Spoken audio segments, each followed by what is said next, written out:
Pagi ini tema kita tentang pesan-pesan salafus saleh, generasi terdahulu, orang-orang pilihan. Ketika mereka berjumpa, mereka saling mengingatkan tentang pesan-pesan itu.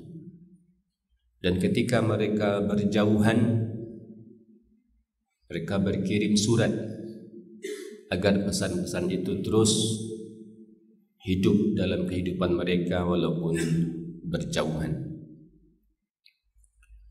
Ibnu Abi Dunya dalam kitabnya Al-Ikhlas menyebutkan begitu. Katanya, orang-orang soleh sebelum kita saling berwasiat, memberi nasihat ketika mereka berjumpa, dan menulis surat dengan isi pesan itu ketika mereka berjauhan. Apa pesan itu? Pertama kata beliau, man aslaha sariratahu aslahallahu ala niyatahu. Siapa saja yang memperbaiki kesendiriannya tatkala sunyi, tatkala sepi, atau ketika dia berjauhan dari orang-orang dekatnya, maka Allah akan memperbaiki kondisinya, nama baiknya.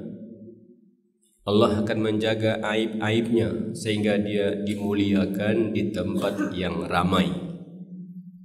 Dunia kita ada waktu saat-saat kita sendiri, sepi, jauh dari orang lain, dan ada saat di mana kita berkumpul, bergaul, bertemu dengan orang-orang lain. Siapa yang memperbaiki kondisi kesendiriannya, maka dia akan jadi baik di tengah khalayak ramai. Yang kedua, siapa yang memperbaiki, man aslaha ma bainahu wa bainallah. Siapa yang memperbaiki hubungannya dia dengan Allah, maka aslahallahu ma bainahu wa ma bainan nas. Allah akan memperbaiki hubungan dia secara pribadi dengan orang lain. Kita memang tidak bisa hidup sendiri.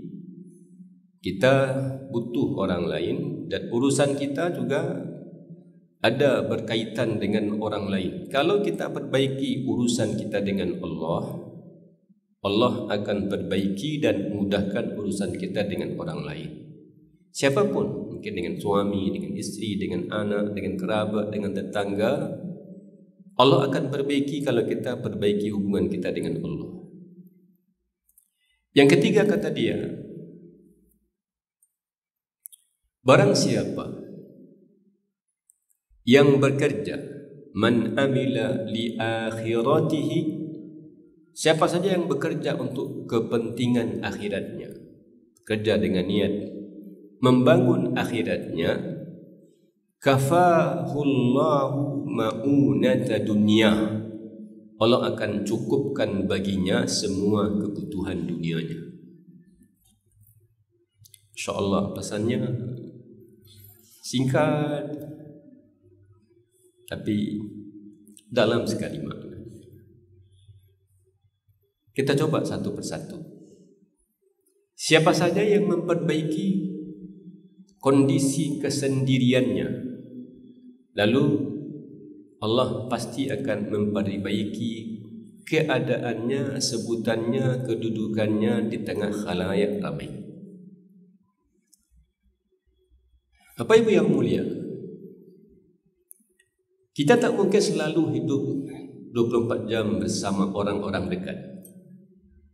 Bahkan tidak mungkin juga 24 jam itu ya tidak ada waktu dengan diri kita sendiri. Kita butuh, dan memang tidak mungkin juga orang selalu menemani kita. Kita butuh waktu kadang-kadang, tidak selalu harus ada di kampung ini, di rumah, di tempat tinggal. Kita butuh bepergian, dan saat kita bepergian, Kita nggak bertemu dengan orang-orang dekat. Kita nggak kenal dengan si A, dengan si B, dengan si C. Dan kadang-kadang setan tidak pernah berhenti. Dalam keadaan bagaimanapun, dia terus mencari peluang. Dalam keadaan bagaimanapun. Itulah barangkali rahasianya ya. Kenapa Allah meminta kita berlindung dari kejahatan ketika di pagi hari, dan Allah minta kita berlindung dari kejahatan ketika di malam hari. Itu saat-saat sepi, saat-saat sunyi.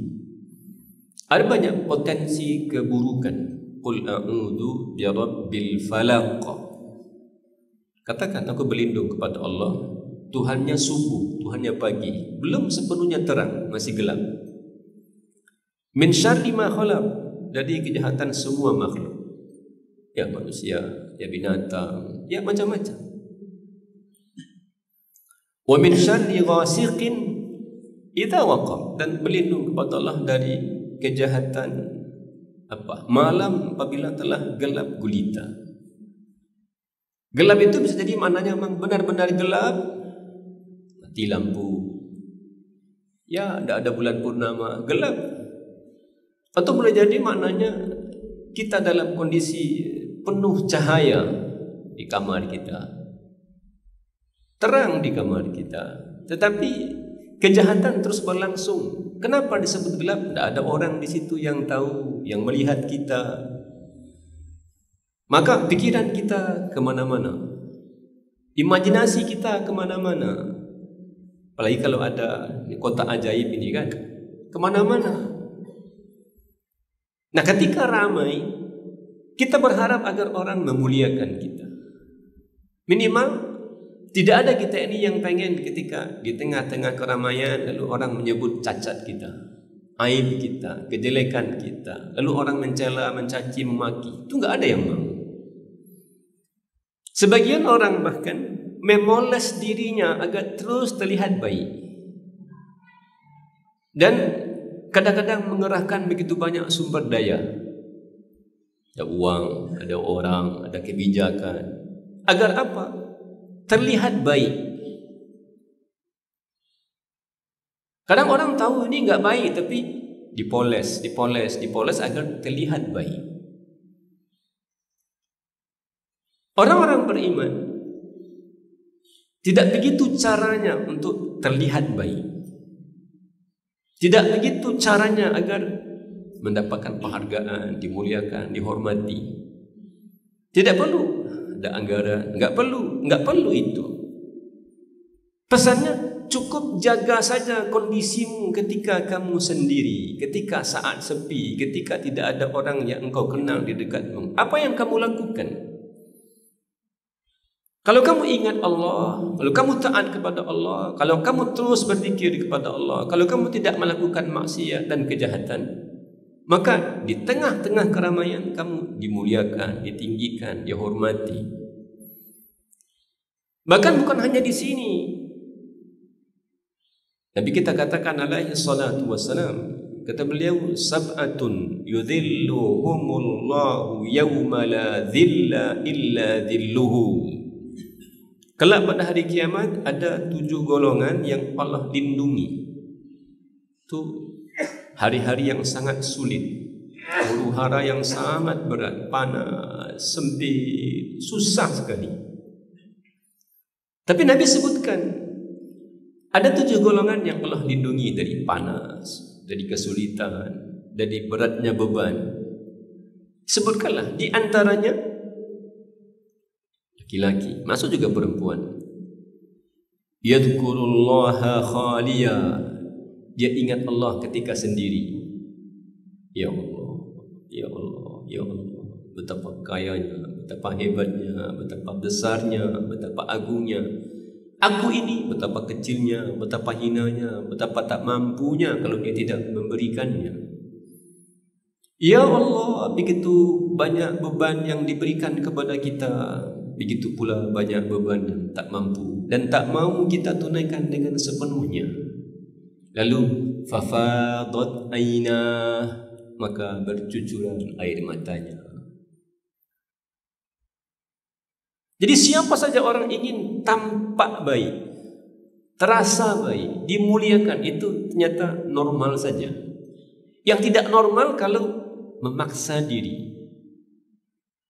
Yang tidak normal itu mengeluarkan begitu banyak anggaran, memoles diri, membuat citra diri. Itu enggak. Dan tidak akan masuk juga.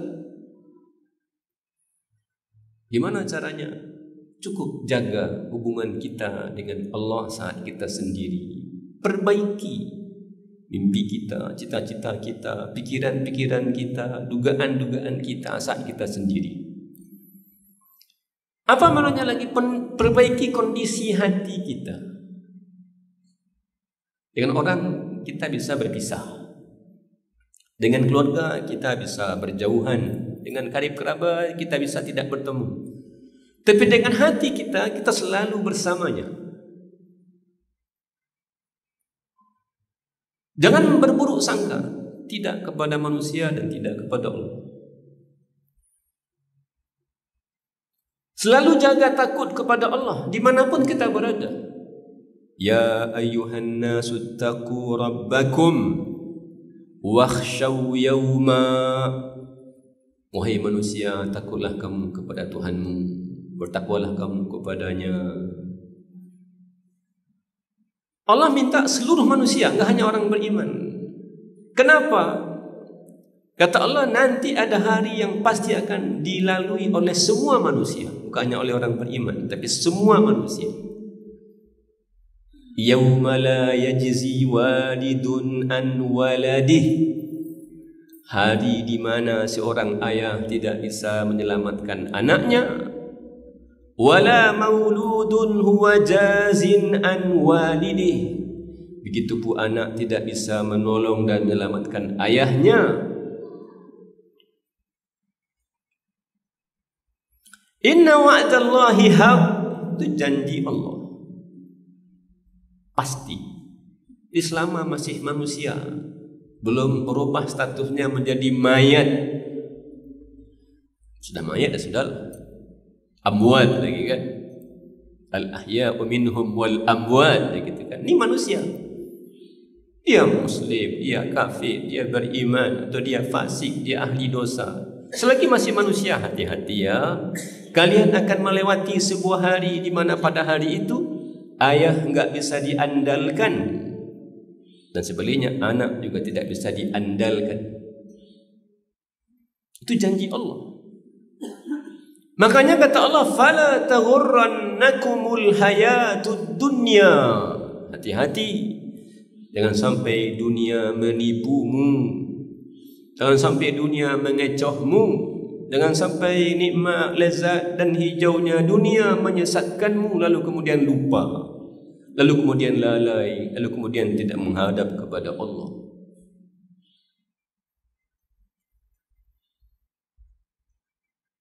Jadi renungkan.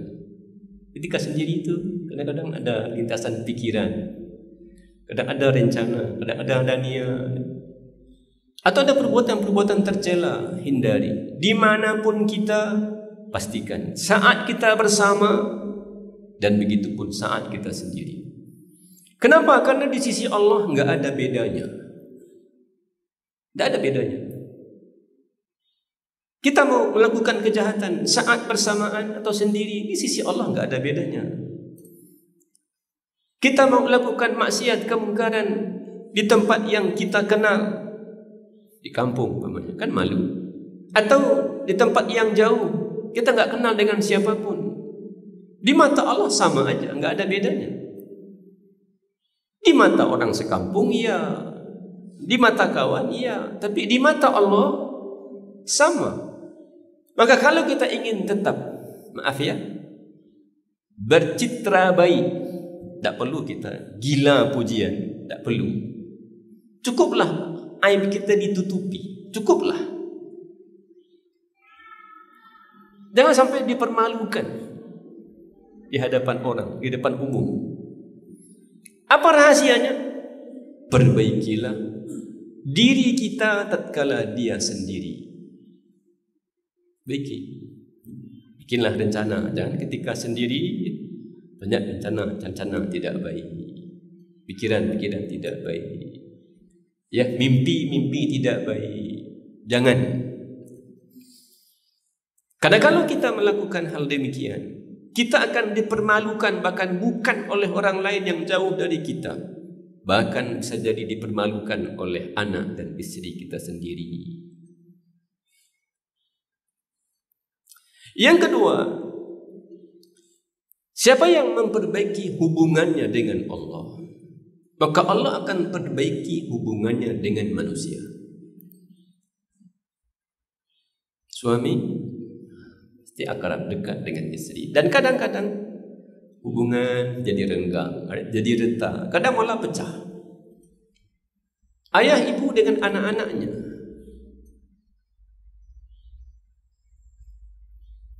anak-anak dengan ayah dan ibunya, kita dengan kawan, dengan tetangga, dengan relasi.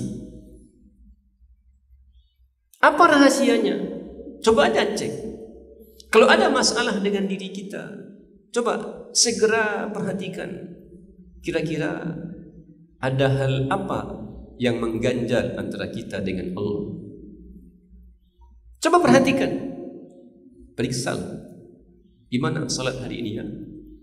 Kok anak baparangai? Karena anak itu biasa ya, tapi kadang-kadang baparangai gitu kan. Duh, gimana ya? Salah apa hari ini ya? Adakah hari ini 3 hari, 4 hari enggak baca Quran, tiba-tiba karyawan baparangai? Nggak mau sudah kerja, hilang sebarang. Atau maaf ya, ada orang datang ke kedai. Atau maaf ya, kok rasanya awak jauh mana aja orang tu. Ada jarak dengan keluarga. Heboh saja. Dengan anak istri tidak akur, dengan ayah ibu enggak akur, dengan teman-teman enggak bersahabat. Periksa pertama kali itu, ada masalah apa kita dengan Allah? Karena hati manusia itu di tangan Allah. Dia yang bagi-bagi. Si A sayang dengan ini, si B sayang dengan ini. Ini enggak. Karena cinta dan kasih itu Allah yang punya. Dia berikan kepada manusia bergantung kepada hubungan dia dengan Allah. Maka Masya Allah, ada orang ketika dia jumpa dengan dia, ya Allah, senang ya ketemu dengan dia. Dan Nabi katakan begitu. Ada orang-orang ketika melihat dia itu ingat akhirat. Jumpa dengan dia, ya Allah, happy-nya. Dirindukan gitu ketemunya itu. Tapi ada orang, ya Allah, sudah jumpa dengan dia. Bicara berapa ti masuk saya kan. Berapa hari kok? Berapa sebulan kok? Ya, mungkin sekali 2 kali okey lah, tapi setiap pekan ketemu dengan dia selalu bicara, ya Allah. Jadi pit masa cerita, pit masuk. Coba periksa, bangun sensitivitas yang memang dirasakan betul oleh para ulama. Jadi ulama itu, orang-orang salaf generasi terdahulu, itu sensitif betul. Kalau ada yang tidak beres dengan dia, dengan anaknya, dengan keluarganya, dengan pegawainya, itu dia merenung. Ada apa ya? Ada apa? Dan kita boleh, oh kayaknya ini tadi salat subuhnya terlambat. Motor rusak pagi-pagi itu. Ya Allah, ini kayak tadi salat asar jam berapa ya? Lalu sampai di rumah nanti ada saya yang tidak nyaman. Tidak perlu salahkan si A, si B, si C. Kan langsung sebagian orang, kenapa kamu nih? Kok begitu sih? Saya ini begini, masa kamu? Begitu kan. Sehingga ulama itu sampai-sampai mereka mengatakan, inni la'alamu maksiyati bihuluki khadimi wahimari. Aku tahu aku termasuk yang orang yang berdosa. Hari itu aku berdosa, aku tahu tuh. Apa tandanya aku berdosa hari itu? Aku lihat kelakuan khadimi, pelayanku. Mat, gitu kan, pelayannya ya. Ali, Zain, yuk, capek datang kan? Nah, dibur 2 kali, 3 kali, 4 kali tidak dibur. Tolong ini ya, tidak menggadik. Pergi ke sana ya, tidak semangat. Kata dia, aku tahu aku bermaksiat. Dari segi apa? Lihat kelakuan khadim, pelayan, pembantu, atau orang-orang yang di bawah kekuasaan dia, bisa istrinya, bisa anaknya, bisa adiknya, bisa kerabatnya. Ada apa dengan dia? Astagfirullah. Mungkin tadi ada orang minta piti kawan, awak lapang tapi tidak beragi. Mungkin tadi ada orang datang minjam tapi asalnya bare'ah, diuji dia. Bihuluki khadimi wa himari, dan kelakuan himar, kendaraan, keledai ya. Kan dia membawa barang tuannya, diantarkan ke sana. Jadi kendaraan sekalian, lalu membawa barang. Itu tugasnya. Tapi kalau meronta-ronta dia, tidak mau dia berjalan, atau sebentar-sebentar berhenti, itu dia tahu saya baru saja atau nanti tadi pasti ada kesalahan. Itu rumus yang harus ada dalam diri kita. Karena itu dipakai oleh para ulama. Itu berdasarkan pengalaman hidup. Man aslahu ma bainahu wa bainallah, siapa yang memelihara, memperbaiki, terus meningkatkan kualitas hubungannya dengan Allah, maka Allah akan memperbaiki kualitas hubungannya dengan seluruh manusia. Kenapa sahabat jadi mulia? Kenapa Rasul jadi mulia? Kenapa para tabi'in jadi mulia? Ya karena hubungannya dengan Allah. Dengan Allah. Kenapa urusannya begitu lancar? Udah. Maaf ya, kita nggak mungkin hidup tanpa masalah. Itu mustahil. Mustahil. Di mana hidup tanpa ada masalah? Itu di surga. Di surga. Di sini pasti ada. Kita satu dengan lain tuh hanya beda masalah. Beda. Tapi antara orang beriman dengan yang tidak beriman, yang yakin dengan Allah, yang tidak yakin dengan Allah, itu cara menyelesaikan masalahnya. Ada yang hanya melibatkan diri dia sendiri, kehebatannya, akalnya, ilmunya. Ada yang Allah yang membimbingnya. Maka Nabi kita alaihi salatu wassalam, ketika sedang berat bebannya, banyak fikirannya, sulit urusannya, apa yang beliau lakukan?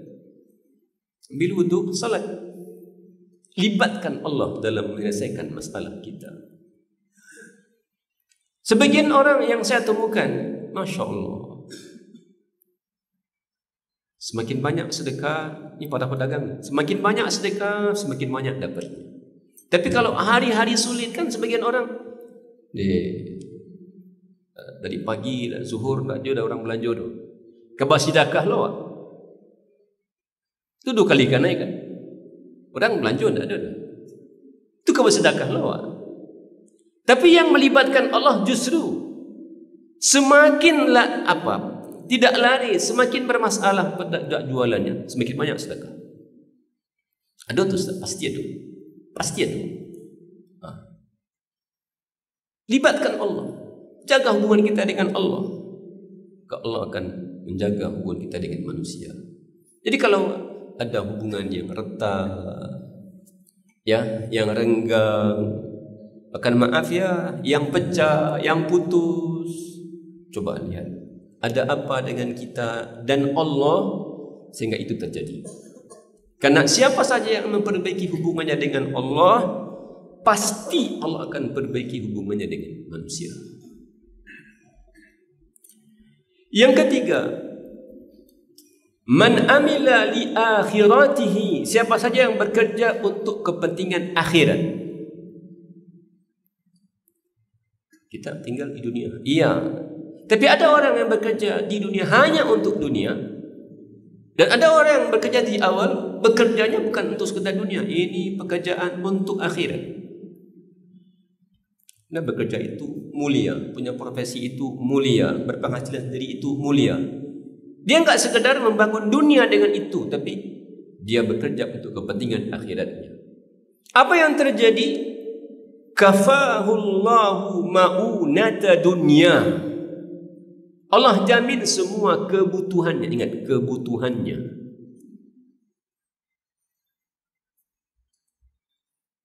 Kebutuhan kita enggak banyak kalau kebutuhan kita. Kebutuhan yang banyak itu keinginan.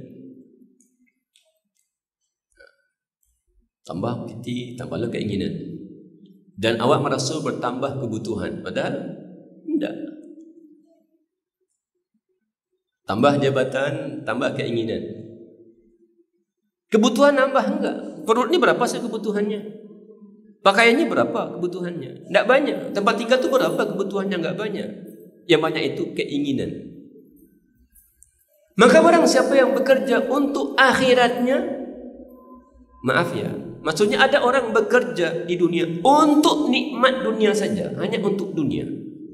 Tidak ada yang tersisakan untuk akhirat. Dan ketika dia menikmati hasil dari jerih payahnya, habis juga semua untuk dunia. Tidak ada yang tersisa untuk akhirat. Umar bin Khattab radhiyallahu anhu ketika membaca ayat ini, beliau benar-benar terkesan dengannya. Apa kata beliau? Kalian tahu, kalau aku mau, pasti aku akan memakai pakaian yang lebih lembut dibanding kalian. Kalau aku mau, aku bisa memiliki pakaian yang paling lembut, sutra yang paling mahal. Kalau aku mau. Kalau aku mau, aku bisa mendapatkan dan menikmati makanan yang paling lezat dan paling nikmat. Kalau aku mau. Tapi kata dia, aku menyisakannya untuk kehidupan akhirat. Jadi tidak harus semua keinginan dunia itu kita penuhi. Enggak harus. Sampai suatu ketika beliau mengkritik Jabir bin Abdullah. Jabir bawa daging pulang dari pasar. Jadi biasa aja itu. Kaum bapak yang pergi ke pasar itu biasa aja. Jangan sampai malih lo pergi ke pasar. Malih lo membawa barang jinjingan tu. Itu biasa aja. Sahabat lakukan itu. Oleh di Minang kan kadang-kadang tak mudah. Menggendong anak tu tak mudah. Lewat datuk lah kan. Ya kan? Mencuci pakaian awak datuk balik caranya kan. Pergi belanja ke pasar, kau nenteng-nenteng barang belanja. Itu rasanya turun tak? Itu sunnahnya para sahabat. Jabir bin Abdullah pergi ke pasar lalu pulang bawa daging. Nampak ada Umar. Tak perlu dibuka kantongnya dekat. Nampak sama Umar. Apa itu wahai Jabir? Daging istriku suka. Kata dia, apakah semua yang disukainya harus disediakan? Mana yang untuk akhirat? Gitu. Semua disisakan, dihabiskan sekarang. Ketika Allah tadi katakan, wa yauma yu'radul ladzina kafaru 'alan nar. Ingat ketika orang kafir itu digiring ke neraka. Kata Allah, adhabtum tayyibatikum. Kalian sudah menghabiskan semua kebaikan kalian. Rasakilah habis di dunia. Dan baik-baik, nikmat, sudah habis. Tidak ada lagi yang tersisa. Kata Umar, sisakanlah untuk nanti. Jangan habiskan semua. Padahal dia kalau mau, Amirul Mukminin kan.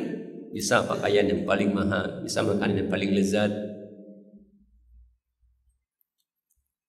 Sampai-sampai ketika dia datang ke Syam, Palestina sekarang, ya Amirul Mukminin ya, tentu dimuliakan. Dihidangkanlah kepada beliau makanan-makanan yang paling lezat itu. Lalu dia bertanya, mana orang-orang fakir yang dulu bahkan tidak kenyang dengan roti kasar? Dengan biskuit, bukan dengan roti-roti yang mahal. Roti kasar dari gandum ni. Pergi ke Makkah dan karya-karya itu. Mana orang-orang fakir yang dulu bahkan tidak bisa kenyang hanya dengan itu. Tak cukup bahkan itu dia makan aja nggak cukup, tak kenyang, pelekot yang lembut-lembut. Lalu Khalid bin Walid menyeletuk, fil jannah, surga katanya.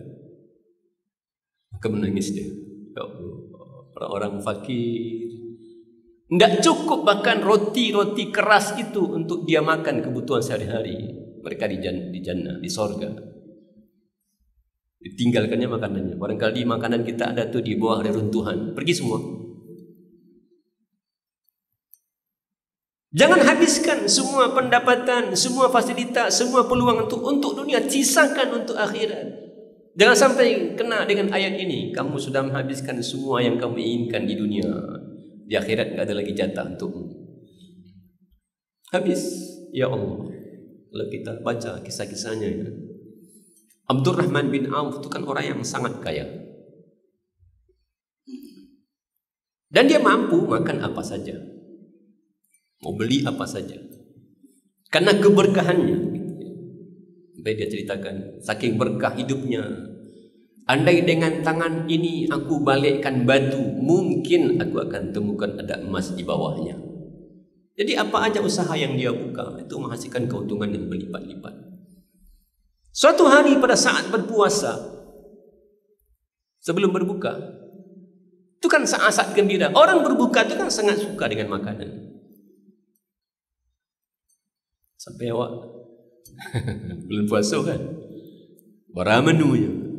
Setelah ada di rumah, kadang di masjid itu disediakan lo di jamaah kan, atau bakaja aja pergi ke pasar untuk mencari menu karena keinginan. Lalu sebelum berbuka, ketika orang saat suka dengan makanan itu, dia mengatakan, ya Allah, Mus'ab bin Umair itu lebih baik dibanding aku. Beliau wafat dalam keadaan pakaiannya tidak cukup untuk menutupi jasadnya. Nangis dia, ya Allah, ini nikmat banyak sekali. Padahal orang yang lebih baik dibanding saya nasibnya. Dulu di dunia ketika dia wafat tidak cukup pakaian untuk menutupi jasadnya. Mus'ab itu orang kaya sebelum jadi utusan, sebelum beriman. Itu orang yang sangat disayang, dimanjakan. Semua kebutuhannya tu dicatat dan diberikan oleh ibunya. Oleh ibu kan telaten. Kadang tak perlu dia anak, tapi dia ibu sayang sama balik juga. Tak ada anak tu pengen, tapi sayangnya ibu, anak bujang belikan. Ya Allah, nangis dia. Ketika saat ingin berbuka, teringatlah sahabat Mus'ab bin Umair. Ya Allah, kata dia, Hamzah itu lebih baik dibanding aku. Ya, syuhada itu kan orang yang sangat baik, kemuliaannya luar biasa. Semua sahabat pengen statusnya menjadi syuhada. Walaupun tidak sedikit yang akhirnya meninggal di tempat tidur. Khalid bin Walid paman, tidak ada badannya ini kalau diarahkan jengkal ke seluruh tubuhnya ini, kecuali akan bertemu dengan bekas luka. Karena berpuluh-puluh kali sudah ikut berperang, kena pisau, yang kena parang, yang kena panah, arahkanlah semua ketemu ujung jari ini dengan ujung jari ini akan ketemu dengan bekas luka. Meninggal di atas tempat tidurnya. Sisakan kaum muslimin yang mulia. Ya, ini uang kita, ini harta kita, ya ini kekayaan kita. Jangan semua keinginan kita itu kita penuhi sampai nanti tidak ada untuk awak di akhirat. Habis. Maka Nabi alaihi salatu wassalam datang ke Ahlus Suffah. Ya, di luar Masjid Nabawi itu ada orang-orang yang tidak mampu, sebut sebagai Ahlus Suffah. Abu Hurairah dan kawan-kawan, sahabat yang memang ya enggak disebut gelandangan, bukan, tapi memang tidak punya pendapatan tetap, hidup sangat sederhana, kadang bergantung kepada pemberian dari Nabi dan orang-orang lainnya. Datang Nabi ke sana. Apa yang Nabi lakukan? Bertanya. Mereka sedang apa? Sedang menjahit pakaian, menambal. Ya kan? Kalau awak malu cabik pakaian, buang kan? Sama lu lemari tidak pakaian. Ya. Ndak pakaian saya nak beli dah, lemari tambah untuk pakaian. Lepas tu lemari tambah lemari untuk beli. Kata Nabi sama Ahlus Sufa, kalian ngapain? Nih kami sedang menambal baju-baju yang sobek. Kata Nabi, menurut kalian kondisi kalian inikah yang lebih baik? Atau kondisi suatu saat nanti di waktu pagi kalian makan dengan menu yang enak dan petang juga makan dengan menu yang enak. Dan di waktu pagi kalian memakai pakaian yang bagus dan di waktu petang kalian juga memakai pakaian yang bagus. Kata mereka, ya pasti itu lebih enak, lebih baik. Pagi makanan cukup, enak, sore juga enak, pagi pakaiannya bagus, nanti sore ganti. Kata Nabi, enggak, ini sekarang yang lebih bagus untuk kalian di dunia. Maka adhabtum thayyibatikum fi hayatikumud dunya. Tidak semua keinginan kita di dunia ini kita penuhi. Jadi Umar sedih dia. Terutama maaf ya, kita yang Allah berikan kelapangan, alhamdulillah. Mau makan apa bisa, sekali-sekali tahan. Mau beli apa bisa, sekali-sekali tahan. Termasuk anak-anak kita pun ajarkan bahwa orang-orang yang mulia, orang-orang terbaik itu bahkan mereka masuk surga. Ketika mereka di dunia, bahkan pakaian menutup jasadnya pun tak cukup. Maka barang siapa yang bekerja untuk kepentingan akhirat, kerja, ada yang disisakan untuk akhirat, ada uang disisakan untuk akhirat, ada disisakan untuk akhirat. Apa yang terjadi? Kafahullahu ma'unata dunya. Allah cukupkan kebutuhan dunianya. Jadi kalau kita cukupkan kebutuhan dunia itu maksudnya apa? Ya saat butuh dia ada. Tak perlu dari awal berkarir itu berfikir saya pengen beli Pajero, padahal baru mulai jadi ASN langsung berfikir beli Pajero. Kadang belum butuh. Tapi kalau dia bekerja untuk akhiratnya, tidak pun dia berfikir dari awal, tapi ketika butuh ada. Anak sekolah, ni mau kuliah, ni maaf ya, ni kan awal-awal tahun ajaran ni. Berapa anak kuliah? 3. Berapa anak kuliah? 4. Berapa 5? Kan banyak yang pusing tu kan. Kalau difikirkan, banyak yang mungkin menyerah. Tapi ada orang-orang yang saya tahu, kehidupannya ya Allah, berapa sih? Tapi selesai. Allah penuhi kebutuhannya. Itu yang penting. Itu ini ada. Terserah jalannya dari mana? Dari mana? Terserah. Dari si A, dari si B, dari beasiswa. Pokoknya selesai kan. Yang lebih rumit itu, aduh peti habis semua. Ande dak terkumpul, habis juga, hilangnya, mabakihnya. Tapi yang bekerja untuk kepentingan akhiratnya, dia enggak begitu banyak ekspektasinya, tapi ketika dibutuhkan ada.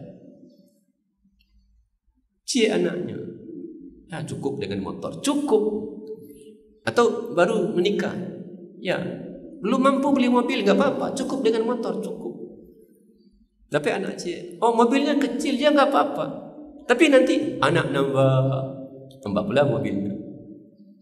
Tadi ngontrak, 2-3 anak, lo beli rumah. Tapi enggak dari awal pusing kepala yang tentang dunia. Gimana bajunya, gimana sekolahnya, gimana makannya, bagaimana. Tapi kalau orang berfikir untuk akhiratnya, saat butuh Allah sediakan. Allah sediakan. Dia benar ketika Nabi katakan alaihi salatu wassalam, dan hadis yang diriwayatkan oleh Imam Tirmidzi dari Anas, kata Nabi, man kanatil akhiratu hammahu, siapa saja yang obsesinya adalah akhiratnya, obsesi, cita-citanya, mimpinya adalah akhiratnya, jama'allahu lahu syamlahu, Allah permudah semua urusannya. Sini bisa, sini bisa, sini bisa. Dan kalau terkendala, minta energi tambahan kepada Allah. Bisa energi tambahan itu sedekah, bisa solat sunat, bisa berzikir, bisa macam-macam. Itu energi, vitamin. Jangan hanya tahu dengan suplemen. Awak pandai ke nikmat, minum suplemen. Latih mah, yang penting tahu tapai. Ini suplemen dari Allah. Puasa sunat, bacaan Quran, sedekah. Bahkan Masya Allah, boleh jadi ya bakti kita ke orang tua ini belum maksimal. Cukupkan kebutuhannya. Kalau perlu, alunnya minta cukupkan. Jadi siapa yang bekerja untuk kepentingan akhiratnya, yang cita-citanya, obsesinya akhiratnya, Allah mudahkan urusannya. Wa ja'ala ghinahu fi qalbihi, Allah berikan rasa cukup dalam dadanya. Itu mahal tuh Bapak Ibu yang mulia. Rasa cukup tuh Kadang orang gaji 50 juta sebulan tapi tidak cukup. Tak cukup dah.